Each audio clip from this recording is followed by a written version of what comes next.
എരുമപ്പെട്ടി മേഖലയിൽ വ്യാപകമായി ഭൂചലനം അനുഭവപ്പെട്ടു. എരുമപ്പെട്ടി, കടങ്ങോട്, വേലൂർ, വരവൂർ പഞ്ചായത്തുകളിലെ വിവിധ പ്രദേശങ്ങളാണ് ചലനമുണ്ടായത്. വലിയ മുഴക്കത്തോടുകൂടിയ പ്രകമ്പനം അനുഭവപ്പെട്ടു. വീടുകളിലെ ജനൽ ചില്ലുകളും ഗൃഹോപകരണങ്ങളും കുലുങ്ങി. പാത്രങ്ങൾ മറിഞ്ഞ് വീണ് പല വീടുകളിലും ജനങ്ങൾ പരിഭ്രാന്തരായി പുറത്തേക്കോടി. എരുമപ്പെട്ടി, കുണ്ടന്നൂർ, കരിയന്നൂർ, പാഴിയോട്ടുമുറി, ആദൂർ, വെള്ളറക്കാട്, വെള്ളത്തേരി, നെല്ലിക്കുന്ന്, ചെറമനേങ്ങാട്, മരത്തങ്കോട്, തയ്യൂർ, പഴവൂർ പ്രദേശത്താണ് കൂടുതൽ ചലനമുണ്ടായത്. 3 മുതൽ 4 സെക്കൻഡോളം പ്രകമ്പനമുണ്ടായതായി പറയുന്നു. മരത്തങ്കോട് മേഖലയിൽ ഒരു 8:15 എന്നൊരു ഭൂമികുലുക്കം അനുഭവപ്പെട്ടു. വളരെ തീവ്രമായൊരു ഭൂമികുലുക്കമാണ് അനുഭവപ്പെട്ടത്. പല വീടുകളിൽ നിന്ന് ടീപ്പോയുടെ മേലിൽ നിന്ന് പാത്രം വീഴുകയും അതുപോലെ തന്നെ കുട്ടികൾ ഭീതി പരത്തിക്കൊണ്ട് തന്നെ വീടിൻ്റെ പുറത്തിറങ്ങുകയും ജനങ്ങളാകെ ഭീതിയോടെയാണെന്ന് കണ്ടത്. 8:15 ആയിരുന്നു സംഭവം ഉണ്ടായത്. ഇത് സ്വല്പം കൂടി കൂടുതൽ നിൽക്കുകയാണെങ്കിൽ വലിയൊരു ആപത്തിലേക്ക് നമ്മുടെ നാട് വന്നിരുന്നു.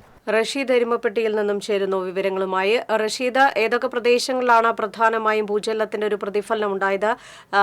നമുക്ക് മനസ്സിലാക്കാൻ സാധിക്കുന്നത് ആളുകൾ ഭയത്തോടുകൂടി വീടുകളിൽ നിന്ന് പുറത്തേക്ക് ഇറങ്ങി ഓടുന്ന അവസ്ഥ വരെ ഉണ്ടായി. എന്തൊക്കെയാണ് വിശദാംശങ്ങൾ?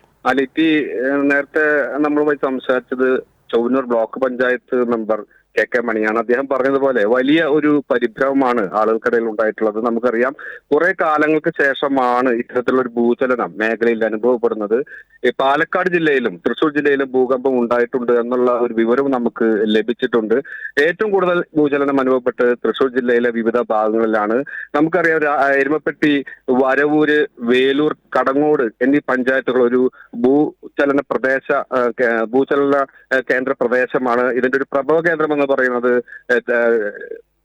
വരവൂർ പഞ്ചായത്തിലാണ് ഇതിന്റെ ഒരു പ്രഭവ കേന്ദ്രമായി നമുക്ക് ആദ്യമൊക്കെ റിപ്പോർട്ട് ചെയ്തിട്ടുള്ളത്. ദേശമംഗലം പഞ്ചായത്തിലും വരവൂർ പഞ്ചായത്തിലുമായിട്ടാണ് ഈ ഭൂചലനത്തിന്റെ ഒരു പ്രഭവ കേന്ദ്രമായിട്ട് അറിയപ്പെടുന്നത്. അതേസമയം റിക്ടർ സ്കെയിലിൽ ഒരു 3 ഡിഗ്രി മാത്രം രേഖപ്പെടുത്തിയിട്ടുള്ള ഒരു ഭൂചലനമാണെന്നാണ് അധികൃതർ വ്യക്തമാക്കിയിട്ടുള്ളത്. പരിഭ്രമിക്കേണ്ട യാതൊരുവിധ ആവശ്യവുമില്ല എന്നുള്ളത് തന്നെയാണ് ഇതിനെക്കുറിച്ച് പഠിച്ചിട്ടുള്ള അധികൃതർ നമ്മളോട് വ്യക്തമാക്കിയത്. അതേസമയം ജനങ്ങൾ വലിയ രീതിയിലുള്ള പരിഭ്രാന്തി അനുഭവിച്ചു എന്നുള്ളത് നമുക്ക് വിവിധ പ്രദേശങ്ങളിൽ നിന്ന് വരുന്ന ഫോൺ കോളുകളിൽ നിന്ന് മനസ്സിലാക്കാൻ കഴിയും. രാവിലെ 8:15 ഈ ഭൂചലനം ഉണ്ടായിട്ടുള്ളത്. ഏകദേശം 3 മുതൽ 4 സെക്കൻഡ് വരെ ഈ ഭൂചലനം നീണ്ടു നിന്നു, അതിന്റെ ഒരു പ്രകമ്പനം നീണ്ടു നിന്നു എന്നാണ് നമുക്ക് മനസ്സിലാക്കാൻ കഴിഞ്ഞിട്ടുള്ളത്. ആളുകൾ നേരത്തെ ലിറ്റി പറഞ്ഞ പോലെ തന്നെ വീടുകളിൽ നിന്ന് ഇറങ്ങി ഓടുന്ന ഒരു അവസ്ഥയുണ്ടായി. വീടിന്റെ വാതിലുകളും ജനവാതിലുകളും എല്ലാം കുലുങ്ങുന്ന ഒരു അവസ്ഥ, അതുപോലെ തന്നെ പാത്രങ്ങളെല്ലാം വീഴുന്ന ഒരു സാഹചര്യം, ഇതെല്ലാം ഉണ്ടായി. ഇത് വലിയ രീതിയിലുള്ള ഒരു ആശങ്ക ആളുകൾക്കിടയിൽ ഉണ്ടാക്കിയിട്ടുണ്ട്.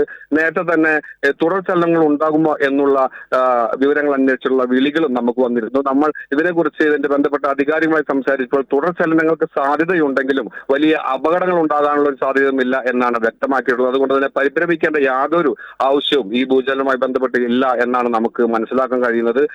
കടങ്ങോട് പഞ്ചായത്തിലും അതുപോലെ തന്നെ വേലൂർ പഞ്ചായത്തിലും വരവൂർ പഞ്ചായത്തിലും അതുപോലെ തന്നെ കുന്നംകുളം, കേച്ചേരി, മുണ്ടൂര് തുടങ്ങിയ പ്രദേശങ്ങളിലുമെല്ലാമാണ് ശക്തമായ ഭൂചലനം അനുഭവപ്പെട്ടിട്ടുള്ളത്. ഇത് ആ മേഖലയിലുള്ള ജനങ്ങളെല്ലാം പരിഭ്രാന്തിയിലാക്കിയിട്ടുണ്ട് എന്ന് തന്നെയാണ് നമുക്ക് മനസ്സിലാക്കാൻ കഴിയുന്നത്.